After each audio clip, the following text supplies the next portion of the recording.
أعوذ بالله من الشيطان الرجيم بسم الله الرحمن الرحيم رب اشرح لي صدري ويسر لي أمري واحلل عقدة من لساني يفقهوا قولي اللهم فقهنا في الدين اللهم إني أسألك علما نافعا ورزقا طيبا وعملا متقبلا ربنا لا تزغ قلوبنا بعد إذ هديتنا وهب لنا من لدنك رحمة إنك أنت الوهاب آمین یا رب العالمین۔ اس دعا اور اس امید کے ساتھ کہ آپ لوگ اپنے گھروں میں خیر اور عافیت کے ساتھ ہوں گے، اللہ تعالیٰ ہم سب پر اپنا کرم، فضل، رحمت، نعمت، صحت اور برکت کو نازل فرمائے۔ اللہ تعالیٰ ہمیں آسانیاں دے اور آسانیاں بانٹنے والا ہم سب کو بنا دے۔ عن ابی موسیٰ رضی اللہ تعالی عنہ قال قالوا یا رسول اللہ ای الاسلام الافضل قال من سلم المسلمون من لسانه و یدہ۔ حضرت ابی موسیٰ نے پوچھا رسول اللہ صلی اللہ علیہ وسلم سے کہ کون سا اسلام افضل ہے، تو نبی اکرم صلی اللہ علیہ وسلم نے فرمایا وہ جس کے ماننے والے مسلمانوں کی زبان اور ہاتھ سے سارے مسلمان سلامتی میں رہیں، اور اسے بخاری نے روایت فرمایا ہے، اور اس کی حدیث ہے حدیث نمبر 11، یعنی بخاری کی حدیث نمبر 11 نے اسے روایت فرمایا ہے۔ یہ میں نے کیوں حدیث آج پڑھی؟ اس لیے کہ جب ہم اسلام کے دائرہ کار میں داخل ہوتے ہیں تو ہوتا یہ ہے کہ ہم یہ سمجھتے ہیں کہ ہم مسلمان ہیں اور ہم اپنی برتری کو دوسروں پر ظاہر کرنے لگ جاتے ہیں۔ رزلٹ یہ ہو رہا ہوتا ہے کہ ہم یا تو زبان سے کسی کے کردار کے اوپر کوئی بات کر رہے ہوتے ہیں، کردار کشی کر رہے ہوتے ہیں، یا پھر اپنے بہت زیادہ نیک ہونے کی باتیں دوسرے کے اوپر لاگو کر رہے ہوتے ہیں اور اس کو نیچا دکھانے کی کوشش کر رہے ہوتے ہیں۔ تو نتیجہ یہ نکلتا ہے کہ ہم صحیح طور پر اسلام کے دائرے میں نہیں داخل ہوتے، یعنی اسلام کیا ہے؟ سلامتی کا دین ہے، جس سے دوسرا مسلمان اس کے ہاتھ، پاؤں اور زبان کے شر سے محفوظ رہتا ہے۔ یہ تو ہوگی آج کی الحمدللہ۔ اب اس کے بعد آج کی جو ہماری آیات ہیں الحمدللہ، آج کی ہماری آیات الحمدللہ سورہ البقرہ کی آیت نمبر 21 سے 29 تک ہے۔ اس سے پچھلی آیات کے اندر ہم وہ جو 3 گروہ جو بنیادی طور پر تھے ان کے بارے میں ہم پڑھ چکے ہیں، جو کہ کون سے گروہ تھے، جس میں اللہ تبارک و تعالیٰ نے سورۃ مبارکہ کے آغاز کے اندر متقین کا ذکر فرمایا، اس کے ساتھ کفار کا ذکر فرمایا، اور اس کے بعد پھر منافقین کا ذکر فرمایا۔ یعنی ان 3 گروہوں کے بعد اللہ رب العزت اب اپنی آفاقی نشانیوں کے بارے میں اور اللہ تبارک و تعالیٰ اپنی نعمتوں کے بارے میں ذکر فرما رہے ہیں۔ بسم اللہ الرحمن الرحیم، آغاز کر رہے ہیں آیت نمبر 21 سے۔ ٹھیک ہے، اب آپ کو کلیئر اسکرین بھی شاید شیئر ہو رہی ہو ساتھ۔ بسم اللہ الرحمن الرحیم، یا ایہا الناس، اے لوگو، عبدو، عبادت کرو، ربکم، اپنے رب کی، الذی، وہ جس نے، خلقکم، پیدا کیا تم کو، والذین، اور ان لوگوں کو، من قبلکم، جو تم سے پہلے تھے، لعلکم، تاکہ تم تتقون، تم بچ جاؤ۔ مدنی صورتوں کی ایک بہترین خصوصیت یہ ہے کہ اللہ رب العزت مسلمانوں سے کلام فرماتے ہیں، یعنی مومنین کہہ کر خطاب کیا جاتا ہے، لیکن یہاں پر جو خطاب ہے اس آیت مبارکہ کے اندر وہ تمام تر لوگوں سے ہے، یعنی وہ کوئی خاص، کوئی فرقے، کسی خاص مذہب اور کسی خاص رنگ و نسل کے انسان سے نہیں، بلکہ تمام تر انسانیت سے اللہ تعالیٰ کا خطاب ہے کہ انسان کے 3 گروہوں کا ذکر جو اللہ رب العزت نے جرنل میں کیا۔ اب یہ خطاب بالکل اسی طریقے سے ہے کہ یہ نہ تو کسی خاص علاقے کے لوگوں سے ہے اور نہ ہی کسی خاص شخصیت سے، بلکہ اس کا دائرہ کار سب لوگوں کے لیے ہے۔ ان سب کی تخلیق جو ہے اللہ رب العزت نے خود فرمائی ہے۔ اللہ تعالیٰ نے فرمایا کہ اللہ تعالیٰ نے انسان کو اپنی عبادت کے لیے پیدا کیا۔ اللہ تعالیٰ قرآن الحکیم میں فرماتے ہیں وَمَا خَلَقْتُ الْجِنَّ وَالْإِنسَ إِلَّا لِيَعْبُدُونَ، کہ ہم نے جن و انس کو اپنی عبادت کے لیے پیدا کیا۔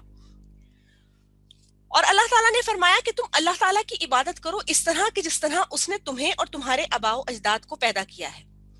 اور پھر اس کے ساتھ ساتھ پوری کائنات کا وہی مالک ہے، وہی خالق ہے، وہی رازق ہے، اور اللہ تعالیٰ جو ہے وہ رب ذوالجلال والاکرام ہے جو ساری دنیا کی مشکلات، پریشانیوں اور مصائب جو ہے اور بدامنی جو ہے اس سے نجات دلا دیتا ہے اگر اس سے بھرپور طریقے سے مدد مانگی جاتی ہے تو۔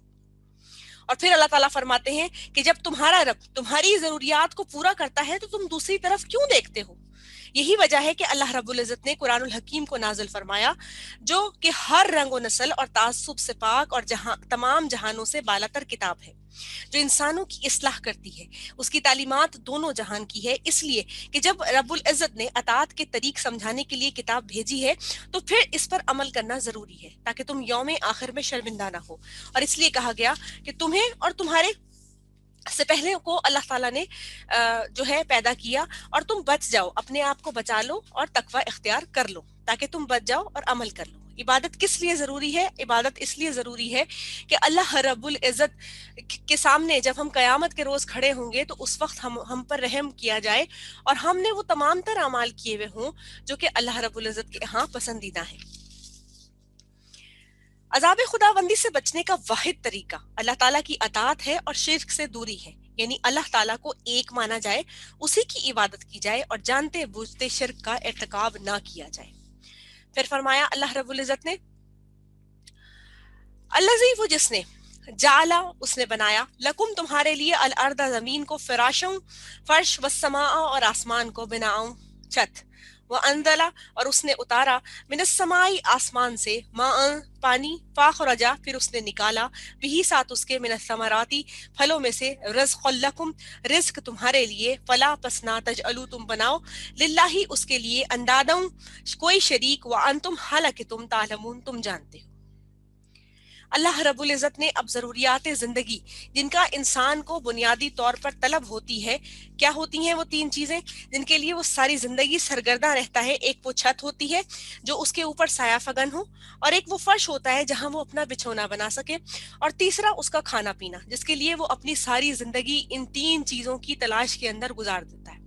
اگر آج اس کے پاس ایک روٹی ہے تو وہ دو روٹی کی تلاش کے لیے نکلتا ہے، اگر آج اس کے پاس ایک جگہ گھاس پھوس کا بستر ہے تو وہ اور میٹرس کی طرف جاتا ہے، پھر اور عالیشان چیزوں کی طرف جاتا ہے، آج اس کے پاس ایک کمرے کا مکان ہے تو وہ دو یا تین یا اس سے بھی بڑے گھر کی طرف کوشش کرتا ہے۔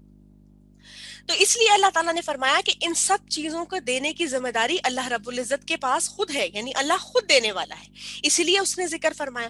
اللہ تعالیٰ نے چھت کے لیے سائبان کا کہا کہ جو سائبان یعنی آسمان جو ہمارے اوپر موجود ہے وہ سائبان کے طور پر ہے، ایک سایہ کیے ہوئے ہے، نہیں تو اتنی الٹرا وائلٹ ریز ہم پر سورج کی جو آتی ہیں وہ ایک خاص تہہ جسے ہم اوزون لیئر کہتے ہیں اس میں سے گزرتی بھی آتی ہیں تاکہ وہ ہمارے لیے نقصان دہ نہ ہو، یہ اس رب کی رحمت ہے ہمارے اوپر۔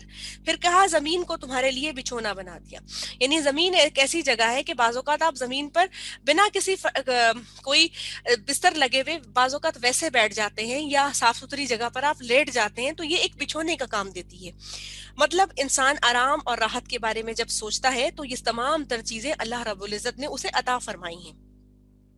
اور چھت کا تصور امن کا خیال دیتا ہے کہ چھت بھی دی اور زمین بچھونا بھی دیا، اس کے بعد پھر کھانے پینے کا تمام تر انتظام فرما دیا، اور یہ انتظام فرمایا کہ پھل دے دیے۔ دنیا میں تقریباً 24 لاکھ کے قریب انواع و اقسام ہے پھلوں کی، جو کہ پوری دنیا کے اندر 4 لاکھ اقسام ہے پھلوں کی جو کہ مکمل طور پر پوری دنیا کے اندر پائے جاتے ہیں، اور ان پھلوں کی کا ہر ایک کا ذائقہ، ہر ایک کی شکل، ہر ایک کا ٹیکسچر اور ہر ایک کا جو پودا ہے وہ ایک دوسرے سے مختلف ہوتا ہے، حتیٰ کہ بعض پھل جو ہیں وہ کھانے کے لیے ترش ہیں اور بعض انتہائی میٹھے ہیں، بعض کے اندر تھوڑا سا کڑواہٹ والا عنصر ہے، اور بعض جو ہے وہ آپ کھاتے ہیں تو اس کا آپ کو بعضوں کا ذائقہ بھی محسوس نہیں ہوتا، لیکن صحت کے لیے آپ کے بہت زیادہ وہ تمام تر مفید ہوتے ہیں۔ تو یہ ساری کی ساری چیز ہو گئی۔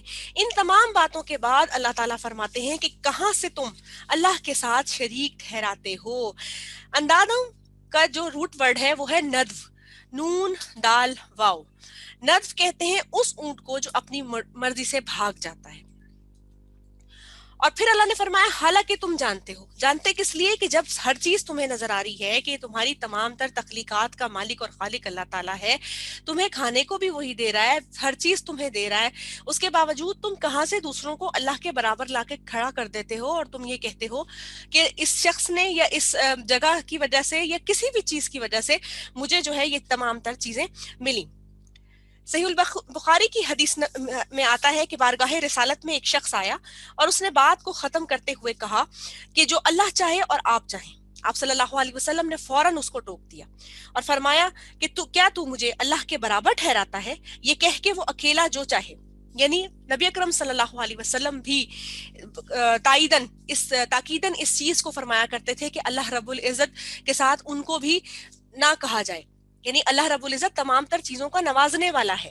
نبی اکرم صلی اللہ علیہ وسلم کو اللہ تبارک و تعالیٰ نے رسول مبعوث فرمایا ہے, اور وہ جو ہے وہ ہمارے پاس ایک معلم ہے, ہمارے پاس اللہ تبارک و تعالیٰ کے جو ہے وہ پیامبر ہے جو کہ بات کو ہمیں پہنچاتے ہیں.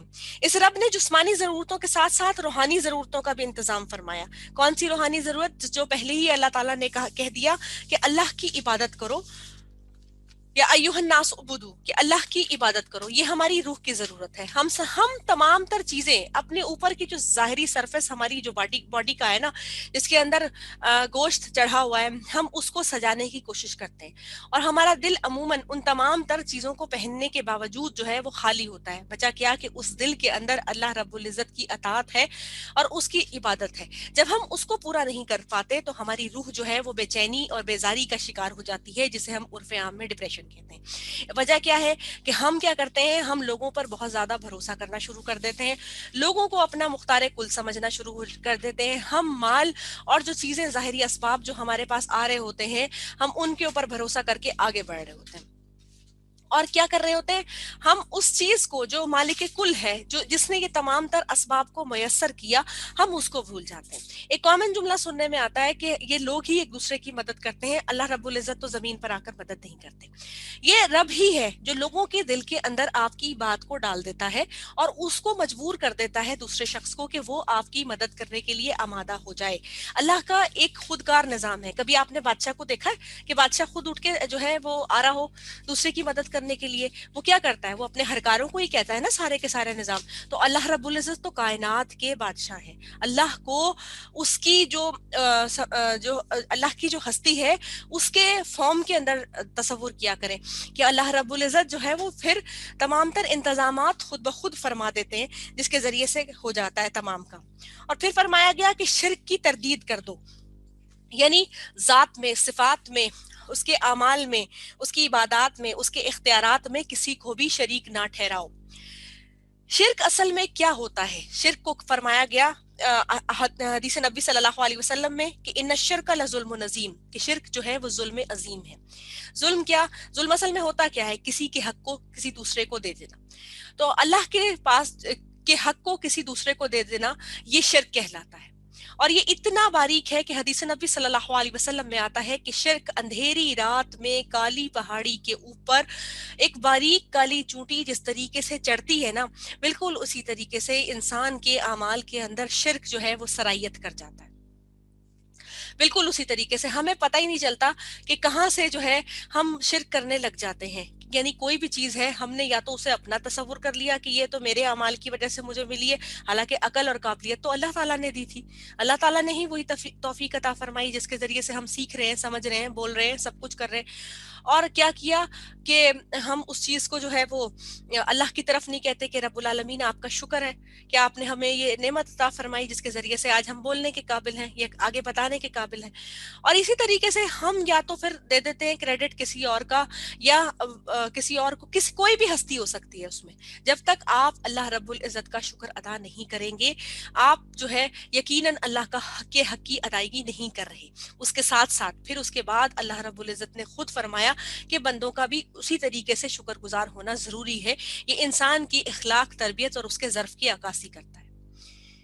کیونکہ جب آپ بندوں کا بھی احسان نہیں مانتے تو اللہ رب العزت کا کیسے احسان مانیں گے؟ بندے کی طبیعت کے اندر کبر یعنی تکبر ہوتا ہے, اسی وجہ سے وہ دوسرے کو اپنے سے زیادہ بڑا نہیں سمجھ پاتا اور وہ اس کا شکریہ نہیں ادا کر پاتا. شکریہ کرنا آج کل کے دور میں بہت زیادہ مشکل ہے. تو تبھی فرمایا گیا وَأَنْتُمْ تَعْلَمُونَ, حالانکہ تم جانتے ہو. وہ لوگ جو تھے, اگر ہم اس وقت مخاطب جو ہے مسلمانوں کے علاوہ اہل مکہ کو بھی کریں, ویسے تو مدنی سورہ مبارکہ ہے, تمام تر مسلمانوں سے خطاب کیا جا رہا ہے, لیکن مکہ کے لوگ بھی اللہ رب العزت کو جانتے تھے. یعنی کہ جب وہ پکارتے تھے تو اللہ کو پکارا کرتے تھے, لیکن پھر بھی شرک کیا کرتے تھے. ہمارا حال بھی یہی ہے نا کہ ہم اللہ رب العزت کو پکارتے تو ہیں, لیکن کہیں نہ کہیں کوئی نہ کوئی ایسی چیز ضرور کر جاتے. تو اس وجہ سے جو ہے کیا ہوتا ہے کہ اللہ نے فرمایا کہ حالانکہ تم لوگ سارے کے سارے اس بات کو جانتے ہو. پھر اللہ رب العزت نے فرمایا, یعنی اس کے بعد اللہ تبارک و تعالیٰ اب دلائل کی بات کر رہے ہیں. دلائل کیسے؟ پھر فرمایا وَإِن كُنتُمْ, اگر ہو تم,